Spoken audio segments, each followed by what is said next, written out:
Bonsoir à tous, nos émotions et nous. Ce soir, on est sur l'hypersensibilité spirituelle. J'espère que vous allez bien. Coucou, je vais aller te chercher, Géraldine. Bonjour Virginie, coucou à tous et bienvenue. Bonjour Sophie Louise.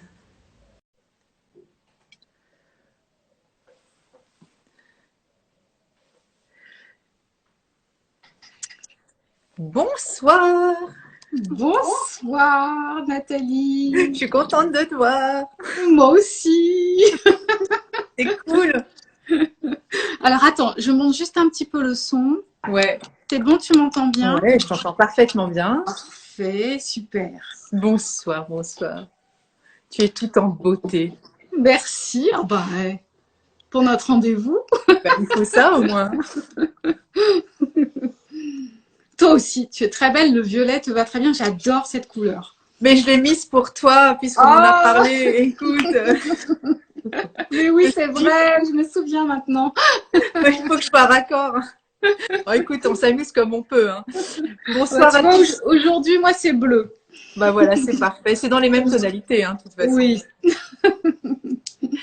Et bah du coup, tout le monde fait des petits coucous, des petits yeux d'amour avec des petits cœurs, des petites fleurs ce soir, l'ange lunaire, c'est trop mignon. Merci à tous, c'est super gentil.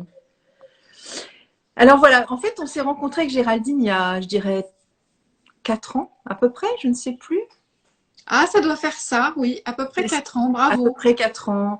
Voilà, ouais. On s'est rencontrés avec Nathalie Lefebvre qui donnait une soirée Sens et Expérience, c'était à Paris. Et voilà, et donc du coup, on a dîné l'une près de l'autre et on a eu des atomes d'amour, on va dire. Oui. Des bonnes connexions. Je me souviens très bien, comme si c'était hier, vraiment. Exactement. Comme si c'était hier, c'est incroyable. Ça passe très vite et pourtant c'était là. Comme quoi l'espace-temps, n'est-ce pas, n'existe pas. C'est ça qui est chouette. Absolument, c'en est bien la preuve. Hein, on reconnecte direct.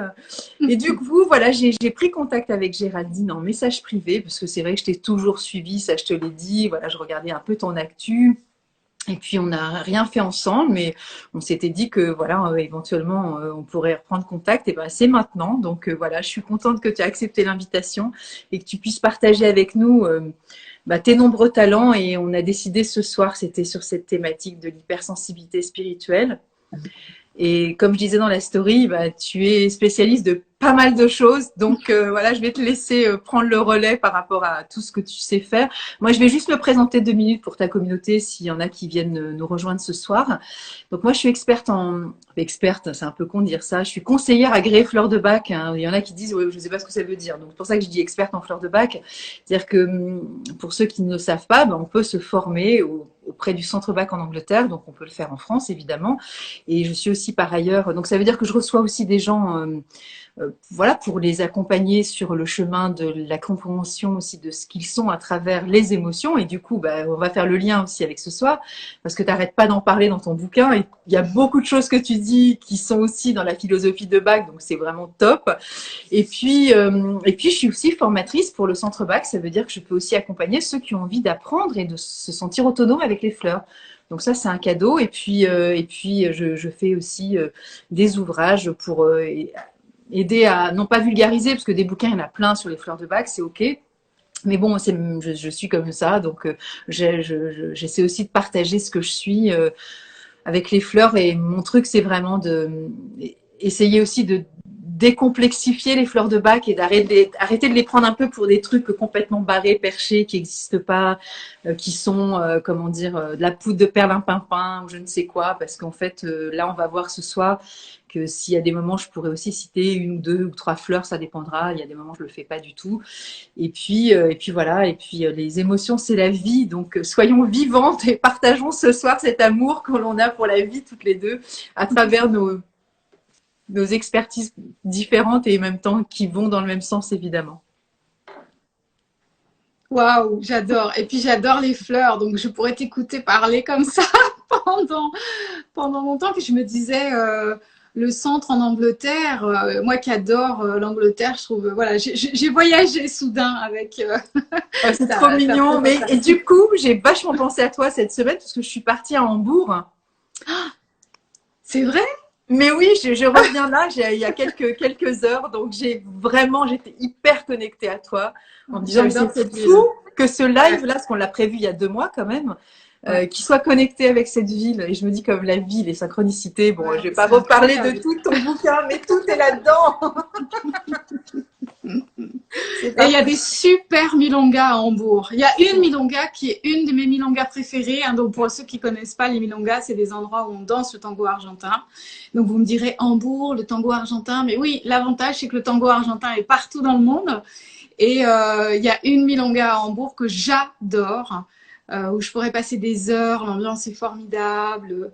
L'organisateur de la milonga est vraiment dans la pure ligne et philosophie du tango. Donc pour moi, c'est aussi associé à cette merveilleuse milonga et les gens sont tellement, tellement gentils à Hambourg. Voilà, il y a un état d'esprit spécifique à cette région et à cette ville que j'aime beaucoup, beaucoup. Ouais, je vais Vraiment. partager certainement des photos parce que ce sera ma perception de ce que j'ai vu d'une partie d'Hambourg parce que je n'ai pas visité tout Hambourg. Hambourg, c'est tellement grand, c'est 2 millions d'habitants, donc plus que ça, 200 millions, je dis Ah n'importe quoi. ouais, waouh. Enfin bref, Ah, c'est je sais énorme. pas. Voilà. Je ne sais, connais pas les chiffres. Mais voilà, enfin, si un jour vous avez envie de faire un voyage en Allemagne, allez-y, c'est complètement magique. Il y a de l'herbe partout, il y a de la Ouais. verdure. Et du coup, bah, j'ai vu aussi White Chestnut que j'avais aussi posté sur Nice parce que en ce moment les arbres sont en fleurs et donc bah, dans le nord de l'Europe, bah, elles sont aussi en fleurs tous ces arbres White Chestnut. White Chestnut, c'est la rumination mentale et il y en a énormément à Hambourg. Donc voilà. Et donc, Bref, du coup, j'imagine que ça favorise le calme mental. bah, ça favorise le fait de non pas décrocher au niveau du cerveau, mais de se dire que voilà, les pensées, si tu veux, sont moins assaillantes et elles sont plus, elles se délitent, si tu veux, et t'es plus dans cette espèce de truc qui fait que, ben, en fait, ça revient et c'est insupportable. T'es en boucle aussi, tu sais, dans ta tête Mm. sur des histoires, des bouts de phrases, des conversations. Et ça, c'est juste l'enfer, en fait. Hein. C'est la deuxième vente mondiale, hein, cette fleur. Donc, Ah, intéressant. Très c'est vraiment intéressant. super intéressant. Et, Mm. et Mm. donc voilà. Bon, allez, assez parlé des fleurs. À toi, Géraldine. Oh là là, alors je vais essayer de faire un résumé. En effet, tu disais que j'ai de nombreuses spécialités. En fait, c'est toujours les mêmes. Donc, elles paraissent nombreuses, mais c'est toujours les mêmes. Je reste fidèle à ce qui m'intéresse et aux spécialités qui sont les miennes. Donc, je suis psychopraticienne, formation psychothérapeute. J'exerce depuis 25 ans. J'ai été formée à de nombreuses méthodes. Voilà, et mes spécialisations sont l'accompagnement des femmes, puisque j'ai créé mes premiers groupes de parole pour les femmes il y a très longtemps, en, en 98. Donc voilà, certaines qui nous regardent n'étaient peut-être pas nées. Ça m'a amené à être spécialiste de l'accompagnement des femmes de facto en mettant en place ces groupes continus de l'accompagnement des femmes. Et puis, je suis spécialiste de la dépendance affective, de l'hypersensibilité et spécifiquement le sujet des hypersensibles spirituels. Je suis aussi spécialiste de la question amoureuse parce que qui dit travailler sur la dépendance affective, ben, amène forcément à travailler aussi sur des situations de célibat prolongé ou de relations enfermantes, sclérosantes, voire des relations toxiques, des difficultés à quitter, voilà, tout ce qui concerne aussi les choix répétitifs, les mauvais choix, enfin voilà, c'est tout ce qui tourne autour de la relation et la relation amoureuse. Voilà, donc femme, dépendance affective, euh, amour, et puis j'ai aussi un sujet d'exploration plus que d'accompagnement en individuel. Ça, c'est plutôt un sujet d'exploration et un sujet de recherche et un sujet aussi d'écriture qui sont les signes que la vie nous envoie et les synchronicités.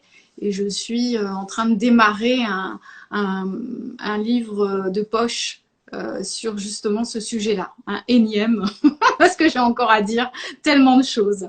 Voilà. Et donc j'accompagne en individuel, j'accompagne en groupe, et je me consacre, je dirais, presque 50% de consultation et 50% d'écriture, parce que voilà, j'aime énormément l'écriture, la transmission par les livres.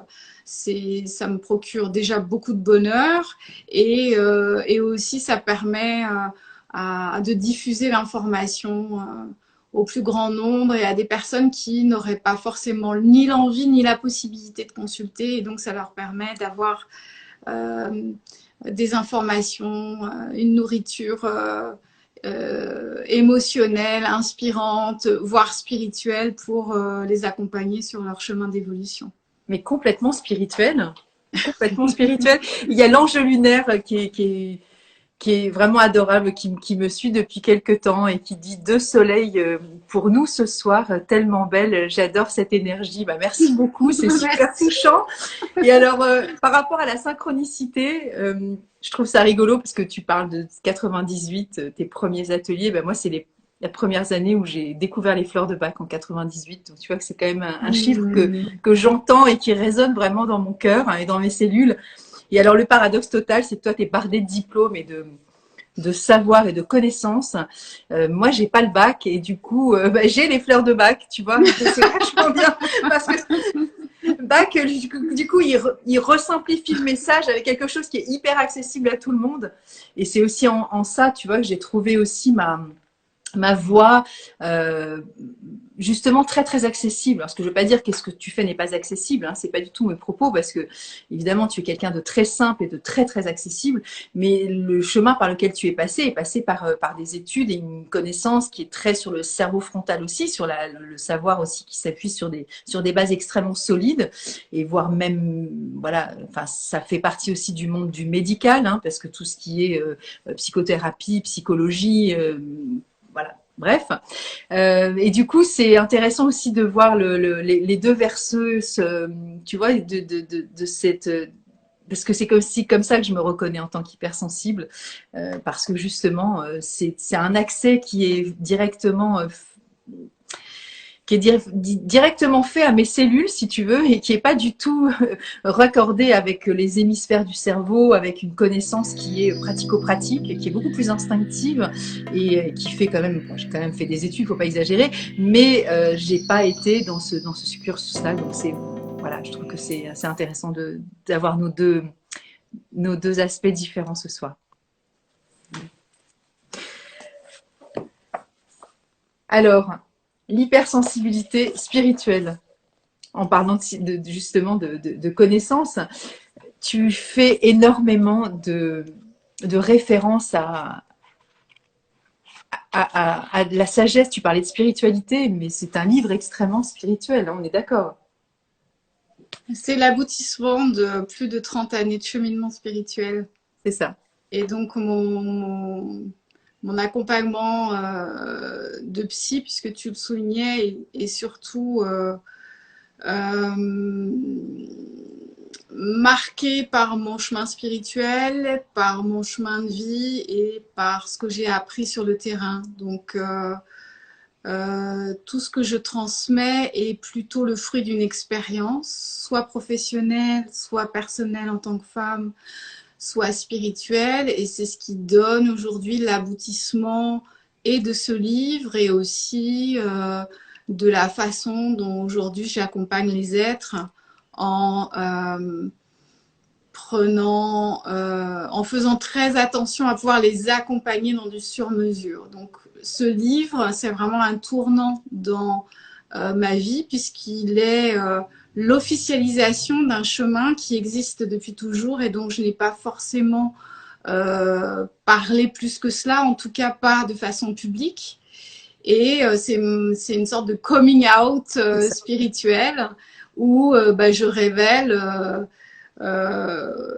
au public en fait que j'ai eu un long cheminement, qu'il existe toujours et qu'il existera toujours, Et ce livre, c'est aussi une proposition de l'hypothèse que je fais sur pourquoi est-ce qu'il y a autant d'hyper, pourquoi est-ce qu'il y a autant d'hypersensibles aujourd'hui dans notre société. Et j'émets l'hypothèse que c'est ce qu'ils sont, que nous sommes les avant-gardistes d'un monde qui demande à naître, un monde qui pourrait être plus humaniste, plus sain, en termes de relations, en termes de rapport à la nature, en termes de respect du vivant. Et donc, en proposant cette lecture, cette hypothèse, j'offre aussi mon expérience d'être aujourd'hui une femme sur cette terre qui a cheminé, qui chemine encore, et je propose aux lecteurs des supports de réflexion, d'introspection, des clés qu'on peut mettre en place tous les jours pour avancer vers un peu plus de sagesse. Sagesse pour soi veut dire paix intérieure pour ensuite pouvoir aussi rayonner de cette paix autour de soi. On est d'accord. C'est un livre qui est extrêmement enrichissant parce qu'il est très très accessible. C'est pour ça que c'est intéressant que quand tu te présentes en tant que psychopraticienne et psychologue, ce qui est intéressant, c'est que justement, ne pensez pas qu'en achetant ce livre, vous allez voilà, avoir accès à quelque chose de complexe. C'est extrêmement facile à lire. Déjà, il n'y a pas de lecture, il y a un sens, mais en même temps, vous pouvez aussi l'aborder comme vous le souhaitez. Et il y a plein d'exercices de réflexion sur soi, de réflexion à soi, et donc plein de citations aussi de personnes qui ont aussi cheminé dans la réflexion, parce que c'est important aussi des fois de faire référence à ses pairs. Et je trouve ça très touchant aussi que tu puisses aussi mettre dedans un peu de science aussi. Tu vois, des références aussi qui nous guident, parce qu'évidemment, la vie n'est faite que de ça, d'inspiration. Donc voilà. Et de transmission. Oui, exactement. Exactement. En fait, de génération en génération, on passe le flambeau, et c'est pour ça que je dis que les générations suivantes sont toujours meilleures que les précédentes. J'étais surprise un jour, quelqu'un m'a dit qu'elle n'était pas d'accord avec ça. J'ai eu un commentaire, je ne sais plus où, suite à une interview, et je m'étais dit, non, moi, je vois les jeunes générations, je les trouve meilleures que nous, quoi. Mais c'est normal, on a œuvré aussi pour... ils bénéficient du travail que nous avons accompli, et nous avons bénéficié du travail que nos ancêtres ont accompli. C'est pour ça que je dis que c'est une transmission, pas seulement provenant des personnes que nous connaissons dans notre transgénérationnel, mais c'est aussi une transmission, voilà, les livres que nous lisons, les auteurs qui ne sont plus sur cette terre, mais qui ont laissé leurs œuvres, c'est une transmission, c'est pour nous aussi. Je trouve ça merveilleux, en fait, qu'à travers le temps, il y ait des livres, des écrits, des enseignements qui continuent de génération en génération. Voilà, c'est pour ça que je trouve la transmission, c'est beau. Après, nous sommes aussi responsables de ce qu'on en fait, de ce qu'on nous transmet. Oui. Mais je trouve que, voilà, écrire, c'est transmettre, lire, c'est recevoir. C'est mon chien, excusez-moi. Voilà, être en période d'adolescence. Alors, c'est marrant parce que la personne qui a cité ça, je me pose la question de savoir si elle a déjà été en contact avec des gens qui n'étaient pas de sa génération. Et du coup, peut-être c'est une méconnaissance de sa part. Et je me poserai aussi la question de savoir comment la posture qu'elle peut avoir aussi par rapport à ses aïeux. Tu vois, parce que nous-mêmes, nous avons eu aussi des parents, des oncles, des tantes, des enseignants, des professeurs, peu importe.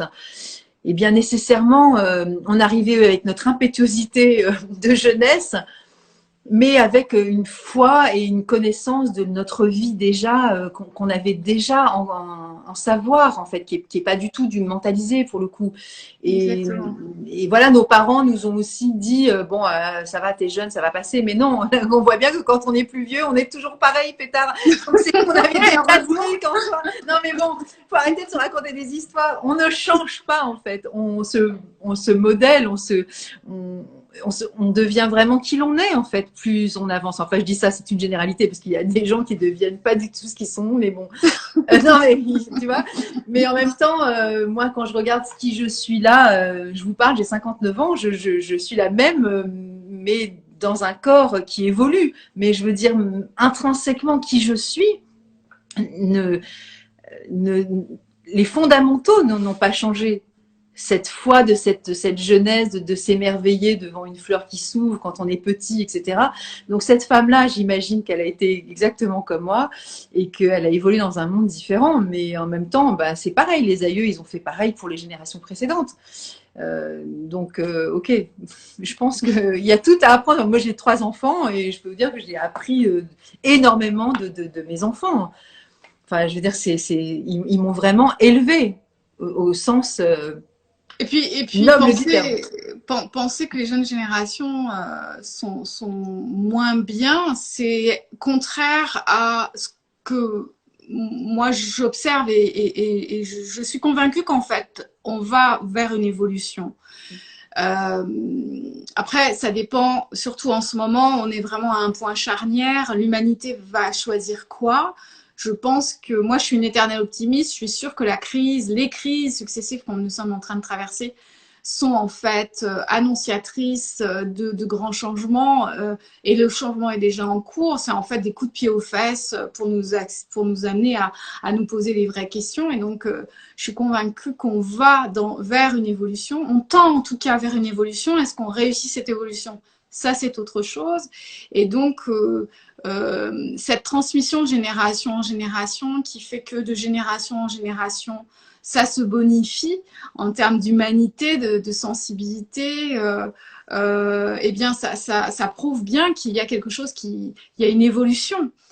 Voilà. Alors tout le monde n'évolue pas au même rythme, de la même façon. Tout le monde n'évolue pas de toute façon. Il y a aussi parce qu'on a notre libre arbitre et on peut aussi choisir à un moment donné, consciemment ou inconsciemment, de stagner ou d'évoluer. Mais en tout cas, ce que je vois des jeunes générations, moi à chaque fois, je repars le cœur pétillant de joie et d'espoir et voire même de réassurance au sens de je suis rassurée parce que je me dis waouh, c'est des êtres comme ça donne confiance pour le reste. On peut leur remettre voilà ce qu'on a accompli entre les mains, ils vont en faire de belles choses. Tout à fait.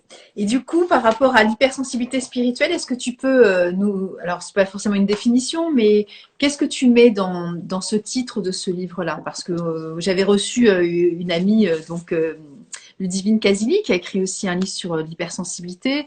Et l'hypersensibilité, on en parle beaucoup, donc chacun a sa façon aussi d'aborder ce mot-là. Et qu'est-ce que tu y mets, toi? Alors, il y a le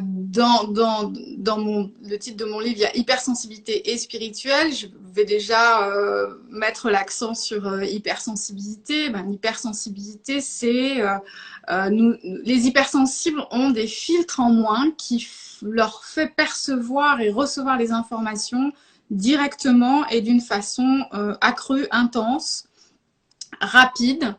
Donc ça va donner des personnes qui vont capter énormément d'informations, avoir des émotions fortes, quelles que soient les émotions. Elles vont ressentir d'une façon intense. Voilà, l'intensité est vraiment propre à l'hypersensibilité. C'est souvent accompagné d'hypersensitivité, c'est-à-dire une sensibilité au son. Moi, c'est mon cas et j'ai aussi une oreille très fine et comme par hasard, j'aime aussi énormément la musique, donc ça me sert énormément. Donc, en fonction de l'environnement, ça va m'être agréable ou désagréable. Donc voilà, l'hypersensible peut avoir un sens aigu ou plusieurs.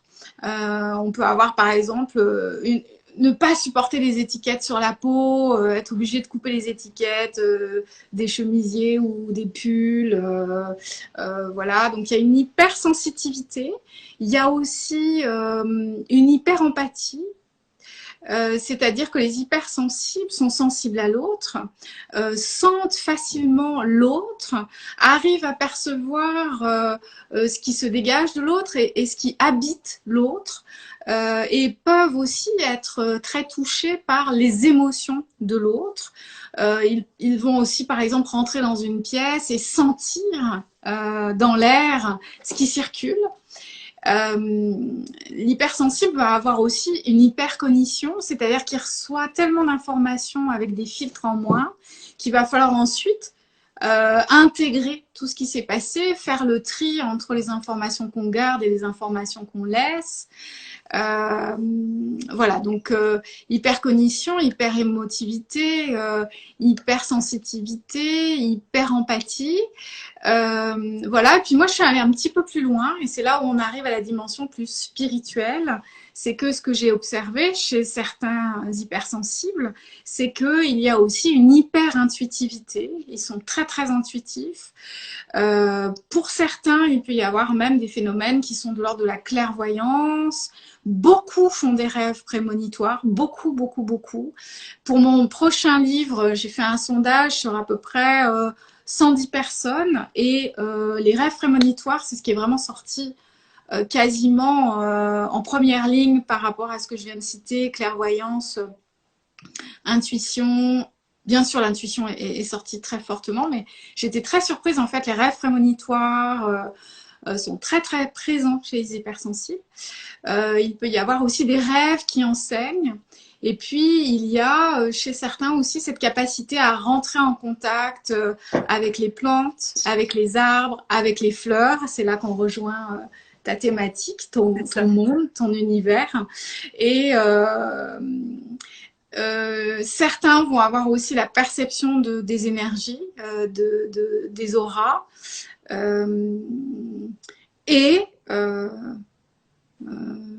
Voilà, j'essaye alors, toute ma difficulté, c'est comme je suis sur l'écriture du deuxième, j'essaye de ne pas trop en dire. Oui, je sais. Mais tu l'évoques ça déjà dans celui-ci. Tout à fait, ça je l'évoque, mais je me suis arrêtée à temps pour la suite. Je vous garde la suite pour la prochaine fois. Ouais. Mais disons, par rapport en tout cas, ce que j'ai observé chez les hypersensibles spirituels, c'est vraiment, et donc là, on rejoint par rapport à ce qu'on disait sur l'évolution, il y a chez la grande majorité d'entre eux une inquiétude sur le monde de demain, une inquiétude sur le devenir de notre planète, le sujet, par exemple, de la souffrance animale les touche tout particulièrement. Donc, tout ce qui concerne le vivant, l'avenir de l'humanité, le respect du vivant, donc c'est aussi bien l'écologie, mais aussi l'écologie interne. Ils sont très, très soucieux et pointilleux sur être juste, avoir des relations constructives et sur la non-violence. Donc ça, c'est vraiment quelque chose qui ressort beaucoup, beaucoup. Tu viens de parler de la communication avec les animaux. Donc Maya vient de dire ouais, t'as raison, absolument, je suis d'accord avec toi, Géraldine, donc tout va bien. Bonjour Maya. Bon, moi, la mienne, je la dérange pas parce qu'elle est tranquille. Mon chien est enfin tranquille, donc je vais pas. Je la montrerai peut-être tout à l'heure.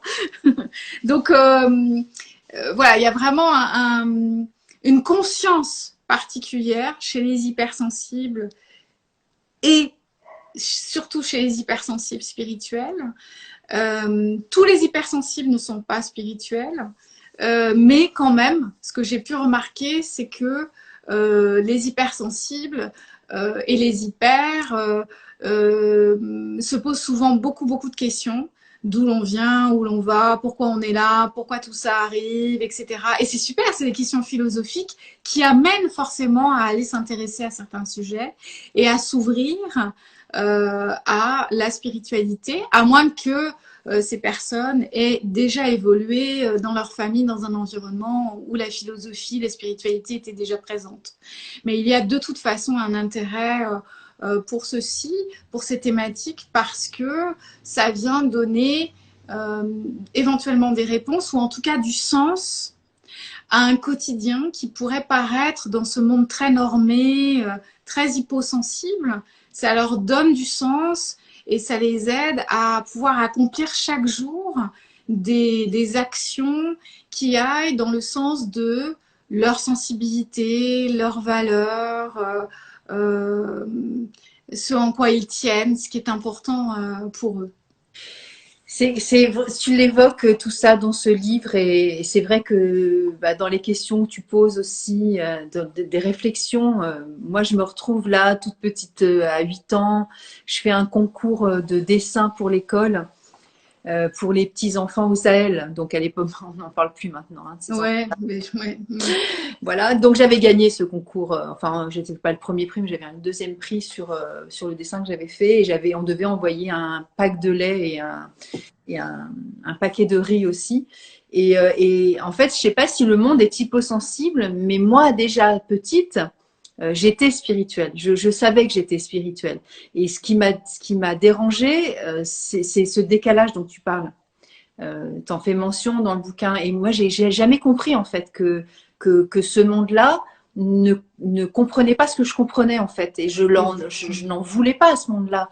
Mais je comprenais pas en fait. Et je me vois encore maintenant avec ce regard que je perçois sur certaines parties de la relation, du monde, de la conversation, de la situation à table, dans le train, n'importe où. Hein.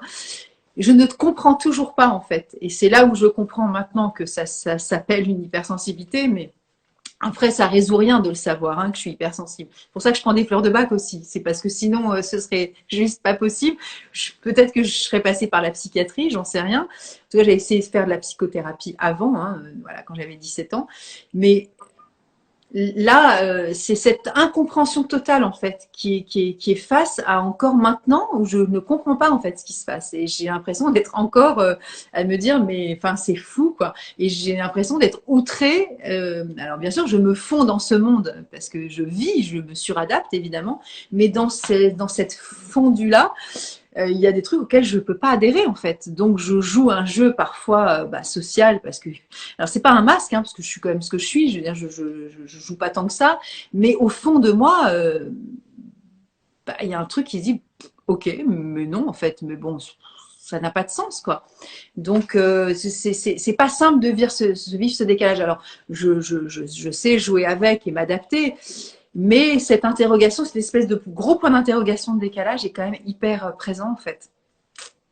Et c'est pour ça aussi que j'ai écrit ce livre, c'est que j'avais envie d'apporter un éclairage différent sur l'hypersensibilité parce que je voyais apparaître, enfin, c'est-à-dire que c'est comme si soudain les choses avaient pris sens quand j'ai commencé à avoir cette réflexion sur et si les hypersensibles étaient en avance sur leur temps. Et c'est ça qui m'a aussi amené à la sensibilité différente, donc la conscience différente. Et donc j'ai mis le mot hypersensible spirituel. Et j'ai perdu le fil de ce que j'allais dire. Par rapport au décalage. Oui, voilà. Et donc, c'est ça, j'avais vraiment envie d'offrir déjà cette vision parce que j'avais compris à entendre les personnes avec qui j'interagissais au fur et à mesure de mes accompagnements que ces personnes n'avaient pas conscience, en fait, ou de leur spirit ou de leur hypersensibilité, ou bien le fait d'être les deux, c'est-à-dire hypersensible spirituel, dans un monde qui est complètement structuré avec sur d'autres critères. Voilà. Et ce que j'avais envie d'apporter, c'est un support, une aide, une bouffée d'air frais, un sentiment, voilà, leur dire vous n'êtes pas seul, finalement on est nombreux, peut-être qu'on est minoritaire, certes, oui, c'est vrai, mais on est beaucoup plus nombreux qu'on pourrait le penser, on se sent souvent très seul quand on traverse tout ça, mais en fait on est de plus en plus nombreux et nous sommes dans une société qui n'est pas adaptée à nous parce qu'en fait les hypersensibles on leur demande sans arrêt de s'adapter. D'ailleurs c'est ce que tu viens de décrire. C'est vrai que pour notre survie, notre équilibre psychologique nous invite finalement à être dans l'adaptation au monde. C'est bien ce qui caractérise le fait que nous sommes sains d'esprit. C'est qu'on a compris que pour notre survie et que pour que tout se passe bien, on devait s'adapter à notre environnement. Sauf qu'à un moment donné, l'environnement n'accepte pas certaines de nos différences. Et c'est là que ça devient compliqué. Et moi, je revendique en fait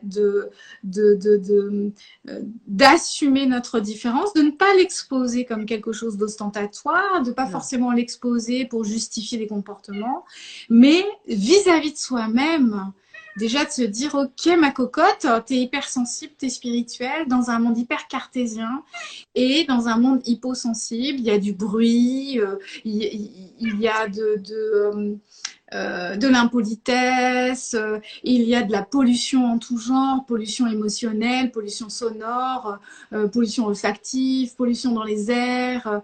Donc ça c'est difficile quand on est hypersensible, mais quand on prend conscience qu'on a une hypersensibilité et une spiritualité dans un monde tel qu'il est aujourd'hui, mais que ça a du sens. Et là, c'est comme s'il y a quelque chose qui s'éclaire, c'est-à-dire se dire, et si j'étais pas là par hasard avec la sensibilité que j'ai, et si voilà, et qu'est-ce que je viens faire ici alors que j'ai cette sensibilité, que j'ai 8 ans, que je suis Nathalie, qui fait des beaux dessins et qui tout d'un coup découvre que le monde ne correspond pas à sa sensibilité. Et si finalement j'étais là pour une ou des bonnes raisons, en tout cas pas par hasard. Et c'est là que je trouve tout d'un coup notre différence, notre sensibilité prend sens. Et quand je vois comment est le monde, au fur et à mesure de l'écriture du bouquin, le monde et la crise qu'on traverse commençaient à monter. Le livre est sorti en septembre et je continue à écrire sur le sujet et je me dis, mais waouh, c'est une synchronicité, une synchronisation de dingue. Mon livre n'apparaît pas au monde à ce moment-là pour rien. C'est exactement le bon moment. Je l'ai pas écrit parce que j'ai vu que ça commençait à virer en eau de boudin. Je l'ai écrit parce que j'étais inspirée et que j'ai senti que pour moi, c'était le moment et que pour les personnes que j'accompagne, c'était le moment. Donc, je me suis dit, pour les personnes que je connais pas, ça va être sûrement le moment. Et aujourd'hui, je me rends compte, mais carrément que c'était le moment. Donc, on voit bien qu'en fait, rien n'est hasard, bien entendu, et que le timing est le bon. Et donc, si on est né à cette époque, si on a l'âge que nous avons à cette époque, si nous sommes vivants à cette époque, que ce soit la jeune génération ou notre génération, eh bien, si nous avons cette conscience, c'est pour faire quelque chose. Et ce que j'avais envie de transmettre aussi, c'est que c'est pas parce qu'on est, on n'est pas à la tête d'un pays qu'on ne peut rien faire. C'est pas parce qu'on n'est pas à la tête d'une entreprise, d'une société, d'un parti politique qu'on ne peut rien faire. On peut faire parce que être, ça contribue à faire. On n'est pas obligé de toujours poser des actes. Déjà, être, assumer son hypersensibilité, assumer sa spiritualité, être en paix à l'intérieur de soi va faire qu'on va rayonner de la paix autour de soi et avec les autres. Et ça, c'est contribuer aussi à un monde meilleur qu'on ne verra peut-être pas, mais au moins, on sait qu'on aura fait notre part et donc on pourra repartir de cette existence en se disant, voilà, j'ai contribué à quelque chose de beau, c'est pour ça que j'étais venue, je repars le cœur en paix. Je pense que c'est vraiment ce que je souhaite à nous tous, c'est qu'on puisse repartir de là, le cœur en paix, le sentiment du devoir accompli. Écoute, c'est une belle promesse. Moi, je pense que déjà, après, c'est pas toujours simple. C'est pour ça que je fais aussi des fleurs de bac. Hein, c'est d'essayer d'être en paix pas au moment de partir, hein, c'est vraiment maintenant, j'espère tous, tu vois, qu'on fasse au mieux que l'on peut là, parce que c'est pas toujours simple non plus à éprouver au quotidien. Hein. Et ça se construit ce départ. Il y a des moments, on est appelé et on n'est pas en paix non plus. Hein, donc, ouais, tu vois, quand tu parles à un moment donné du bouquin, alors c'est aussi pour sortir une fleur, mais c'est aussi pour répondre à la quête du sens dont tu parlais. Tu parlais aussi de cette notion d'isolement. Et tu vois, voilà, c'est la fleur dont je vais te parler. C'est rigolo parce que je suis habillée en violet, je l'ai mis pour toi. C'est pour ça que j'avais fait aussi la couleur de la petite vignette pour ce soir, en relation avec ton bouquin, que j'avais repris la couleur du livre. Donc on voit bien le violet, le rouge et le jaune. Et là, ça me fait penser à Water Violet. Water Violet, c'est la fleur de la personne qui a tendance à s'isoler parce qu'elle aime l'isolement. Et elle peut parfois se sentir aussi un peu sur sa tour d'ivoire, tu vois, à ne pas être accessible, se retirer du monde par autosatisfaction, mais parce qu'elle déjà elle est très indépendante, elle est très autonome. Et elle me fait penser aussi à cette fleur de l'hypersensibilité. Alors c'est pas une fleur dans l'hypersensibilité parce que toutes elles sont hypersensibles, hein, mais je parle de fleur de bac là. Et c'est mon travers aussi, tu vois, par moment. Euh, Comme tu disais, ne pas non plus s'affirmer au monde en tant qu'hypersensible comme une forme d'étiquette et se justifier aussi par rapport à tous nos actes. Mais par exemple, moi, ça peut être un de mes travers, tu vois, dans les moments de ce monde qui est trop en décalage, je vais retourner aussi en moi et ne plus vouloir aussi être en contact non plus avec le monde. Et moi, ce qui m'est demandé aussi probablement dans ce monde-là, c'est d'être accessible et que j'accepte d'être dans ce monde-là, en fait, dans ce monde tel qu'il est, et ne plus m'isoler non plus de cette part qui me touche tellement, qui fait que je m'auto-satisfais finalement, tu vois, dans le tempérament d'autonomie, voilà, de pouvoir faire des choses aussi sans compter sur ce monde qui est tellement en décalage par rapport à mes valeurs propres, en fait, spirituelles.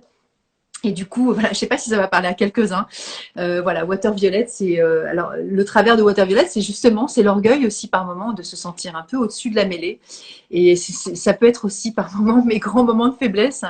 Et j'ai pas forcément de velléité de le nommer comme ça, si tu veux, mais je crois qu'au fond de moi, quand même, il y a une partie de moi qui va s'extraire aussi de ce monde, comme Water Violet qui va pousser seule hein, dans cette petite mare pour pas être non plus en contact avec les autres, parce que des fois, elle considère que ce monde-là n'est pas peut-être assez intéressant pour elle ou n'apporte pas assez de bénéfices en termes, tu vois, de nourriture personnelle, etc.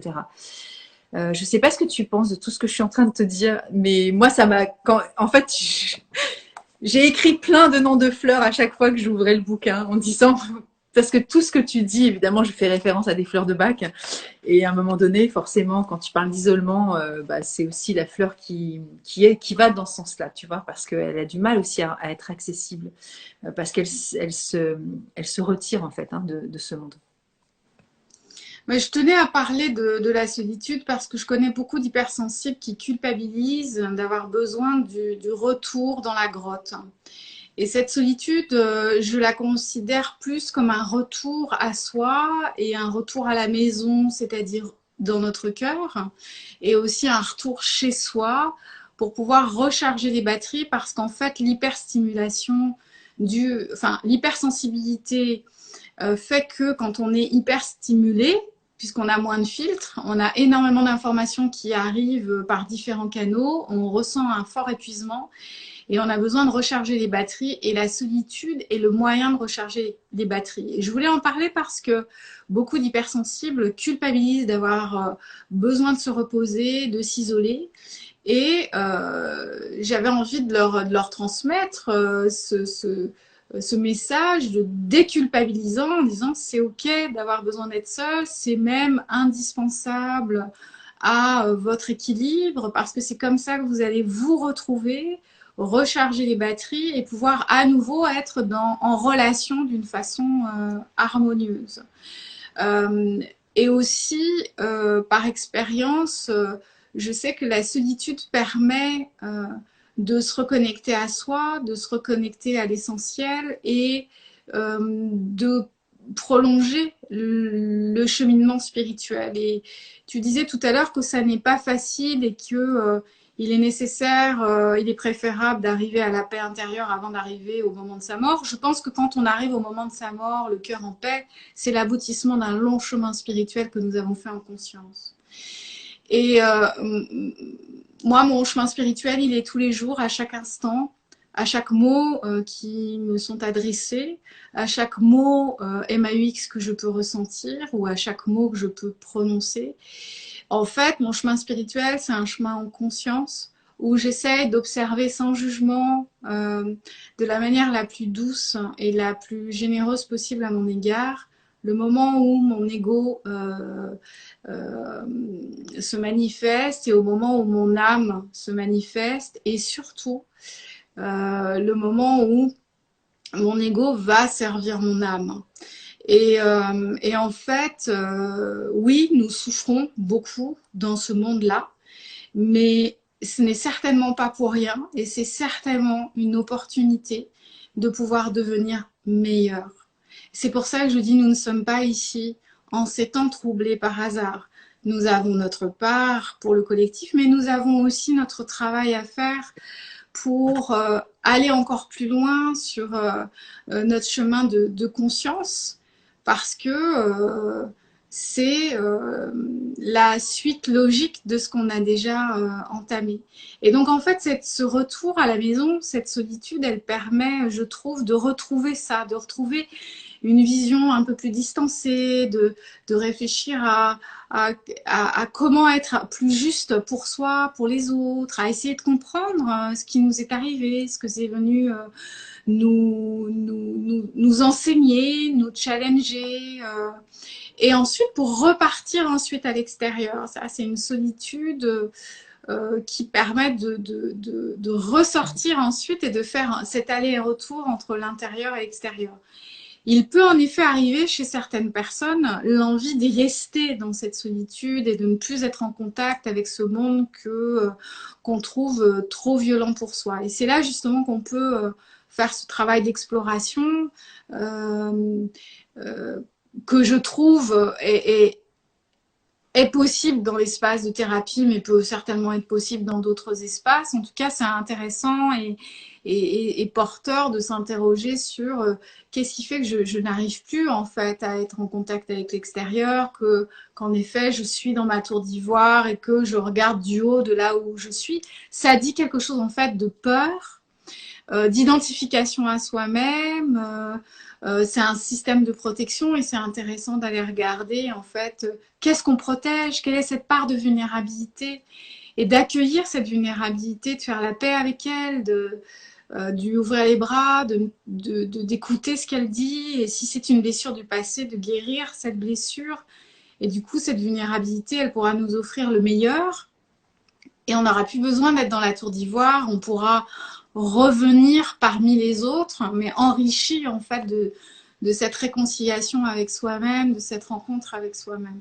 Ben, c'est ce que propose Water Violet, c'est comme toutes les fleurs, c'est une question d'équilibre en fait, c'est de jouer entre l'isolement et l'accessibilité et ce repli nécessaire dont tu parles pour pouvoir aller se ressourcer et en même temps rester quand même dans cette limite de pouvoir aussi continuer à partager, s'ouvrir et être au niveau aussi de tout ce qui nous est proposé en fait. Hein.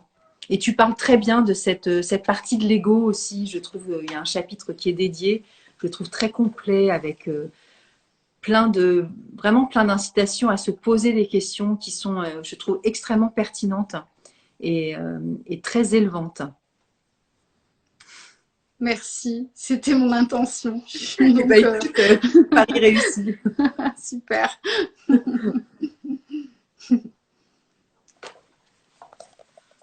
Qu'est-ce que tu as envie de partager en plus sur cette merveille? Je pourrais encore en dire beaucoup.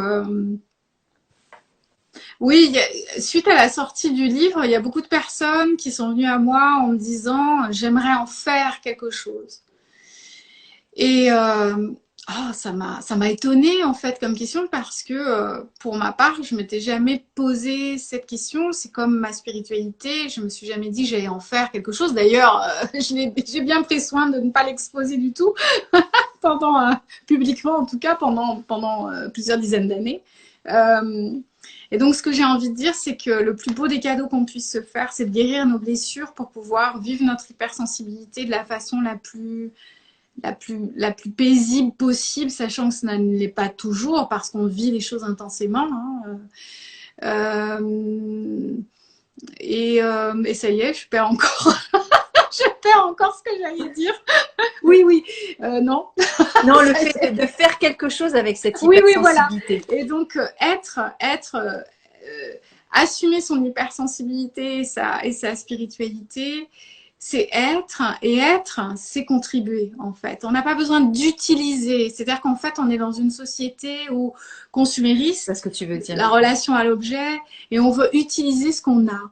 mais ce qu'on a, c'est notre personnalité. Donc, on va pas être dans un rapport à l'objet avec soi-même, hein, surtout pas. Et donc, être, c'est le plus beau cadeau qu'on puisse se faire et faire aux autres. Voilà, ça c'est vraiment quelque chose que je trouve très important, c'est que notre sensibilité, nos perceptions, on peut capter des informations, on peut avoir une extra-lucidité, on peut avoir des dons, enfin ce qu'on appelle des dons, moi je pense que c'est tous les êtres, on est, on est une mine de potentiel et au fur et à mesure de notre évolution, c'est des portes qui s'ouvrent en fait. On est tous dotés de tout ça, sauf que voilà, il y a des portes qui sont pas ouvertes chez certains et certaines et qui sont ouvertes chez d'autres. Euh, et donc en fait,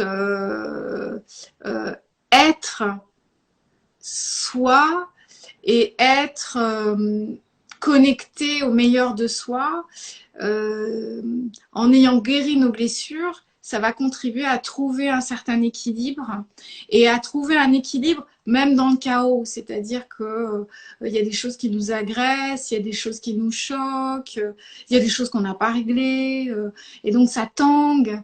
Mais quand on s'est réconcilié avec notre hypersensibilité, voire notre hypersensibilité spirituelle, eh bien, il y a une sorte de socle, en fait, d'assise, et ça a beau tanguer, il y a quand même un point de stabilité, et ça, c'est déjà beaucoup, beaucoup, beaucoup plus confortable. Donc, être plutôt qu'utiliser, je crois que c'est vraiment...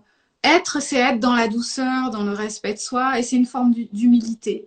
Vouloir en faire quelque chose de notre différence, c'est déjà rentrer en relation avec soi-même d'une façon plus la relation à l'objet, et donc c'est pas doux avec soi. Et les choses se font naturellement finalement quand c'est le bon moment. Il faut surtout écouter son cœur. Qu'est-ce que j'ai envie de vivre? Qu'est-ce que j'ai envie de réaliser? Qu'est-ce qui me fait plaisir? Qu'est-ce qui me met en joie? Qu'est-ce qui me porte? Qu'est-ce qui me plombe? Et ça permet aussi de comprendre vers où on peut orienter son navire. Et, et le travail à la fois psycho et spirituel, c'est pour ça que j'aime les deux. La psychospiritualité est vraiment quelque chose que j'ai toujours adoré, toujours aimé. Et ça a toujours été en moi dans mes accompagnements, même si je n'en parlais pas, parce que je trouve que du coup, ça donne une stabilité dans notre cheminement. À la fois être dans cette connaissance de soi sur notre fonctionnement psychologique et être dans la connaissance de soi au niveau de la spiritualité et continuer ce chemin d'évolution de conscience, d'ouverture de conscience. Et c'est le plus beau cadeau qu'on puisse offrir parce qu'en fait, on ouvre des portes sur ce qu'on ne soupçonnait pas avant quand on était enfermé dans notre boîte de souffrance. Je suis complètement d'accord avec toi. Je suis d'accord avec toi sur cette attente aussi des fois qui est complètement surréaliste aussi de faire parce que justement ça donne des attentes qui sont qui rentrent en conflit en fait avec notre spiritualité, avec notre âme. Parce que notre âme n'a pas d'attente, elle est juste, elle est là. Donc, et je trouve que ce socle dont tu parles, c'est aussi extrêmement sécurisant et de pouvoir se référer aussi à cette connaissance que l'on a de soi, cette perception aussi, et avec, encore une fois, avec toute bienveillance, et tu en parles aussi de ne pas culpabiliser ou de ne pas se faire des reproches, de quoi que ce soit, voilà. Mais c'est pareil sur le jugement, tu évoques aussi ce sujet par rapport aux ceux qui, l'on considère qui n'ont pas aussi cette hypersensibilité. Donc ça, c'est extrêmement complet et c'est un socle qui est très sécurisant, je trouve.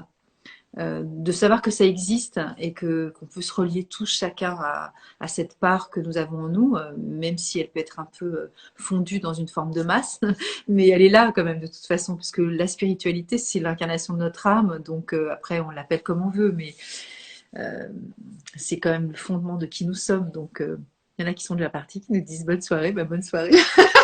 Bye bye. Ciao. Ciao. Ouais. Bon, pour ceux qui vont partir là, je vous le dis, cette vidéo, je la mets sur IGTV évidemment, et après je la mets sur ma chaîne YouTube. Et je remets tous les liens de Géraldine parce que j'aime bien être dans le partage et voilà, de si ce livre-là, je vais mettre le lien aussi, lien Instagram, Facebook, YouTube, enfin voilà, comme ça, si vous avez envie aussi de partager aussi autour de vous, vous savez que vous pourrez retrouver Géraldine sans moi et vous allez vous débrouiller tout seul. Moi, je viens de favoriser l'autonomie aussi et je trouve ça chouette aussi de pouvoir le faire. Donc voilà. Et je vous invite vraiment à vous procurer ce livre. Donc, je te le dis, Géraldine, des fois, j'ai des messages privés qui me disent ah super pour le live. Du coup, je l'ai acheté, vachement bien. Donc, tu vois, c'est cool. C'est vraiment chouette. Un grand merci. Ouais, c'est vraiment chouette et c'est voilà, c'est très accessible. C'est très bienveillant. C'est plein de douceur, plein d'amour, de tendresse. De bon sens aussi. Et c'est toujours bien même s'il y a des choses qu'on sait, c'est pas le fait de savoir, c'est juste de les réancrer. On dit, ah oui, n'oublie pas quand même ça, c'est vrai. Ah tiens, elle pense comme toi. Et c'est super agréable, vraiment. Donc, et on en a besoin. Oui, on en a besoin. C'est pas une forme de réassurance, mais c'est bienveillant de savoir qu'on est aussi connectés les uns aux autres par rapport à ce que nous vivons. Et ça, c'est aussi en lien avec les groupes de femmes que tu as fait. Tu as tellement d'expérience aussi sur tous ces partages en cabinet ou en groupe, voilà, ou en individuel. C'est aussi, comme tu dis, cette somme des 30 ans de travail qui font qu'on voit qu'il y a quelque chose de solide sur lequel on peut vraiment c'est pas s'appuyer, mais on peut même poser sa tête, tu vois. On peut, enfin, si il y a un truc qui lâche, quoi. Hein, on peut se reposer aussi. Et c'est important aussi d'arrêter de porter du poids, des fois qui est complètement pas inutile, parce que forcément, tout ce que l'on vit a du sens, et si on passe par ce chemin-là, c'est que c'était aussi utile de porter des poids. Mais en tout cas, on peut aussi savoir qu'on peut se reposer, et ça fait beaucoup, beaucoup de bien. Il y a Nathalie Réfé qui dit « Merci, belle découverte, en complète harmonie avec tout ce qui a été dit, je vais acheter ce livre. » Écoute, merci Nathalie pour Géraldine, et tu vas être très contente. Fais un retour aussi sous la vidéo quand tu auras cheminer avec cette lecture et tag Géraldine, comme ça elle sera aussi au courant. Ah oui, oui, oui, j'adore. Parce que c'est vrai qu'on ne se rend pas compte, mais quand on est auteur, enfin moi je sais pas toi Géraldine, mais je suis comme une môme. Moi, dès que je reçois quelqu'un qui me dit en message, voilà, ça m'accompagne et ça m'a aidé, c'est soutenant, c'est ceci, c'est cela, mais c'est tellement agréable à entendre. Ah, mais moi je pleure, hein. Mais moi je vous le dis tout de suite, hein. Moi je pleure. Il y a des messages, je pleure. Il faut pas que j'y pense maintenant, parce que je vais verser ma larme. Moi je pleure. S'il y a des lectrices qui sont là ce soir, sachez que j'ai pleuré en lisant vos messages. Ah ouais, moi il y a. Oui, c'est un merveilleux cadeau. Je crois que les lecteurs ne se doutent peut-être pas.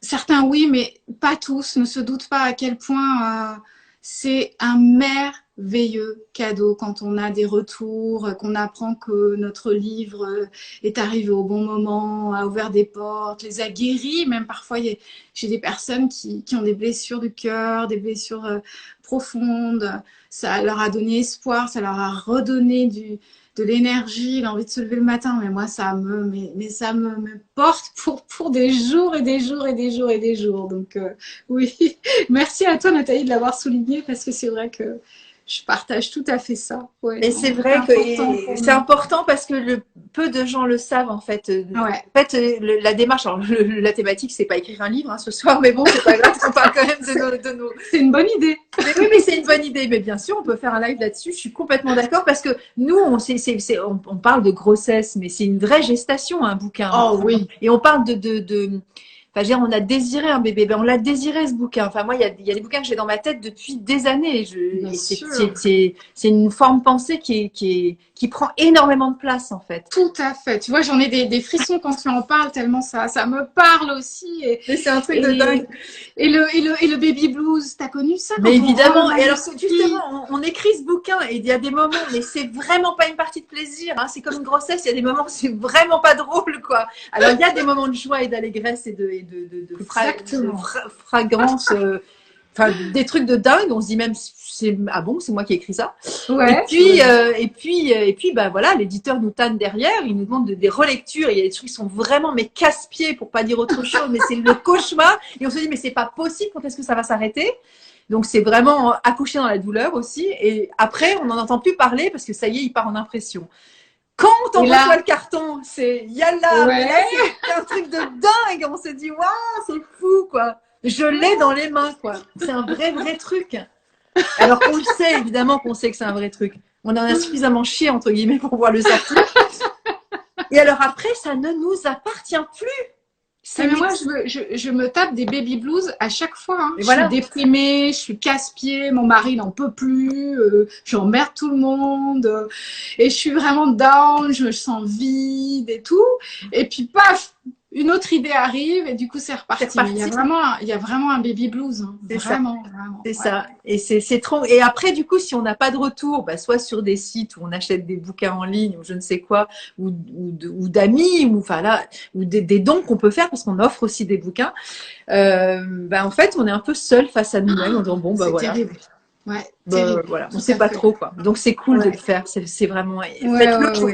tous les auteurs que vous avez lus, que vous appréciez, et ne pensez pas non plus que vous allez nous enquiquiner ou que. Enfin, je veux dire, lâchez-vous parce que ça va vous faire du bien aussi à vous. Hein. C'est super agréable de partager ce que vous Moi, ressentez aujourd'hui. je fais toujours très attention de répondre, toujours. Et j'ai un modèle pour ça, qui est Amélie Nothomb, qui Oui. passe toutes les matinées. Je crois que c'est chez Albin qu'elle est. Elle a son bureau chez son éditeur et tous les matins, elle arrive aux aurores et elle répond à la main, souvent, par écrit à la main, C'est exemplaire. ses courriers. Voilà. Et ça fait des années, des années, des années.